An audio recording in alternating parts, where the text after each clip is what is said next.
Hi friends, আমাদের চ্যানেলে আবার ওয়েলকাম। খুব ব্যস্ত আছি, তাই রান্নাটা একটু কমই করা হচ্ছে। তো দেখো, আমি আজকে ভেজ ফ্রাইড রাইস বানাতে যাব। তো চাল আমার এসে গেছে, আর আমি বিনস আর গাজরটা কেটে রাখা হয়েছে। তো একে একে আমি করব, আরও কিছু ইনগ্রিডিয়েন্টস লাগবে। তো আমি আসছি, আস্তে আস্তে তোমাদের সব কিছু দেখাবো। তোমরা আমাদের চ্যানেলটা ফলো করতে থাকো। খুব সুন্দরভাবে আমরা ভেজ রাইস বানাবো এটা নিয়ে। তার মধ্যে আমরা নিয়ে নিচ্ছি 500 গ্রাম চাল। পুরোটাই দিয়ে দাও। 500 গ্রাম চাল আমরা দিয়ে দিচ্ছি ফাইন রাইস, বাঁশকাঠি চাল। এই চালটা ভালো করে ধুয়ে তোমরা 15 থেকে 20 মিনিটের মতন ভিজিয়ে রাখবে। 15 থেকে 20 মিনিটের মতো চালটা ভিজিয়ে রাখবো। আগে ভালো করে ধুয়ে নেবো, তারপরে একে একে আমরা স্টেপ বাই স্টেপ করবো। আমাদের ফলো করতে থাকো। দেখো বন্ধুরা, আমাদের কাটাকুটি চলছে।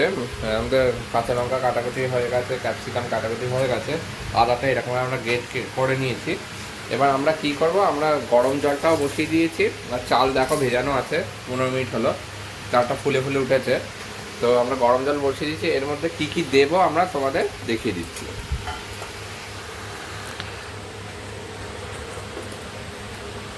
প্রথমে দেবো নুনটা, একটু বেশি করে দিতে হবে। জলে অনেক নুন টানে, তোমরা সবাই জানো।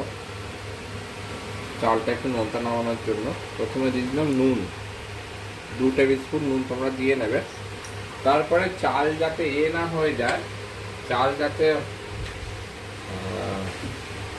এখানে আছে তেলা, না না, আমি জাস্ট এমনি রেখেছিলাম, সব ড্রপ করে আছে। হ্যাঁ।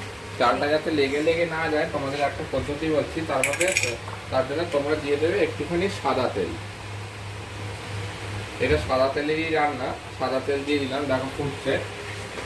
এবার এর মধ্যে আমরা দেব যেটা, এগুলো সব ফ্লেভারসের জন্য দেবো। বাকিগুলো দিয়ে দেবো 2টো তেজপাতা। চালে একটা সুন্দর গন্ধ আসবে এতে।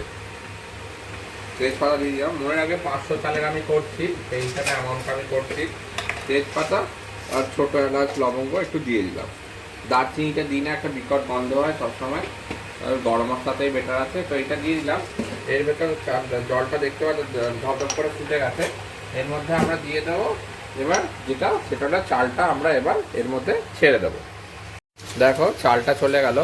এবার যেহেতু আমাদের জল গরম করা ছিল, সেহেতু 15 থেকে 20 মিনিটের মধ্যে, একই গরমকাল, 15 থেকে 20 মিনিটের মধ্যে আমাদের চালটা ফুটে যাবে। ততক্ষণে আমরা কড়াইয়ে অন্য জিনিসগুলো রেডি করে নেবো ভাজাভুজি করে। তাহলে জাস্ট চালটা ঢেলে দিয়ে মিশিয়ে দিলেই আমাদের রান্নাটা হয়ে যাবে। তো ঠিক আছে, চলো আমরা ফিরে আসছি, একটুখানি চালটা পুরো কড়াইটা রেডি করি তারপর। দেখো বন্ধুরা, আমাদের জল আগে গরম করা ছিল, জল ভাত আস্তে আস্তে লাফাতে শুরু করেছে। এবার আমরা বাকিগুলো করে নেবো। এটা আমাদের 15-20 মিনিট লাগবে করতে। দিয়ে দেবো সামান্য সাদা তেল, ব্যাস না, সাদা তেল আর ঘি দিয়ে হবে এটা। সামান্য সাদা তেল।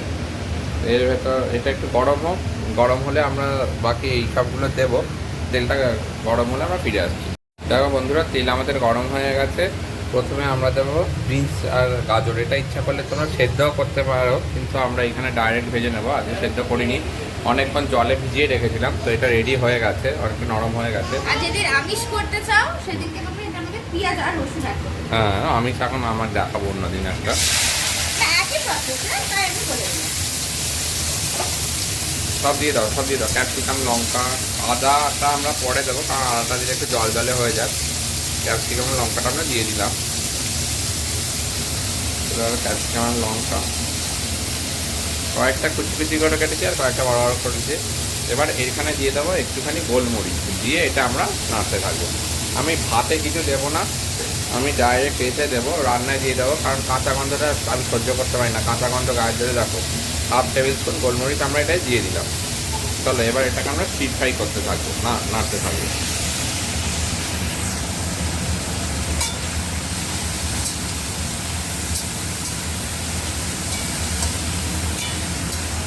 দেখো বন্ধুরা, ভাজা ভাজা হয়ে যাওয়াতে আমি একটু আদা মিশিয়ে দিয়েছিলাম। আমাদের আদাটা গোলমরিচটা মেশানো ছিল। এরপর দিয়ে আমি পরিমাণ মতো নুন 1 টেবিল স্পুন দেবো। পরবর্তীকালে সেটা আমি দেখাবো। এইটা তরকারিতে যা ফ্লেভারটার জন্য, তরকারি মানে ভেজিটেবলসের ফ্লেভারটার জন্য দিচ্ছি নুন আর একটু চিনি মিশিয়ে রাখা আমরা আগে থেকে। এবার এগুলোকে আমরা আরেকটু সেদ্ধ সেদ্ধ করে ভেজে নেব। দেখো বন্ধুরা, আমাদের সি ফ্রাই করা হয়ে গেছে, ফিগারেও আছে কিন্তু সেদ্ধ হয়ে গেছে। এদিকে আমাদের চালও রেডি, দেখো কি সুন্দর চাল আমাদের হয়ে গেছে। এবার আমরা কি করব, চালটা দেব আর নাড়তে থাকবো। চালটা আমরা 90% সেদ্ধ করে রেখেছিলাম, আর বাকি 10% এখানেই সেদ্ধ হবে। দেখো আমাদের চাল চলে এলো।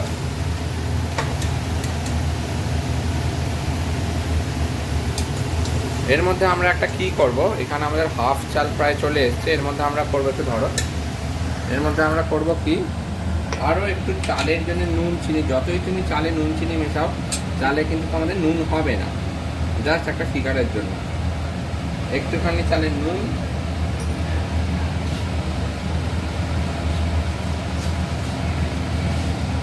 আর একটু চিনি মিশিয়ে দিলাম। এবার এটাই কি করব, এখানে আমরা দিয়ে দেবো সামান্য একটু ঘি ফর ফ্লেভার। চলো এবার এটাকে আমরা, তেল খাওয়া বেশি ভালো নয়, এবার আমরা পুরো চালটা দিয়ে এটাকে মিশিয়ে নেব। এর উপর চাল দাও, তারপর পুরো মিশিয়ে আমরা দেখাবো। চলো চালটা পুরো মিশিয়ে নিই, তারপর আমরা পুরো মিক্স করে কমপ্লিট করে আমরা ফিরে আসছি। দেখো বন্ধুরা, 5 মিনিট ভেজেই আমি তৈরি করে নিলাম, হয়ে গেল। মানে 90% ভেজে রেখেছিলাম, আর 5 মিনিট ভাজা ভাজা করে ভাজলেই এটা রেডি হয়ে গেল। দেখো এইটাই ভেজ রাইসই তোমাদের কতজনের, 6 জনের 200 টাকা করে নিলাম, 1200 টাকার জিনিস আমার 250 টাকায় 200 টাকায় হয়ে গেল, 200 টাকায় হয়ে গেল পুরোপুরি। মানে ওরা কতটা লাভ করে দোকানে। তাহলে এইরকমভাবেই তোমরা বানিয়ে নেবে ভেজ রাইস। আশা করি মঙ্গলবারের দিনে তোমাদের একটা ভালো আইটেম আমি দেখাতে পারলাম নিরামিষ দিনে। তো এরকমভাবে তোমরা বানাবে, বানিয়ে খাবে, আমাদের পাশে থাকবে, খুব ভালো লাগবে তোমরা আমাদের রেসপন্স করছো। ঠিক আছে, এটা তোমরা অবশ্যই বানিও, জানিও কেমন হবে, কেমন হলো। ততক্ষণের জন্য টাটা, বাই বাই, খুব ভালো থেকো সবাই।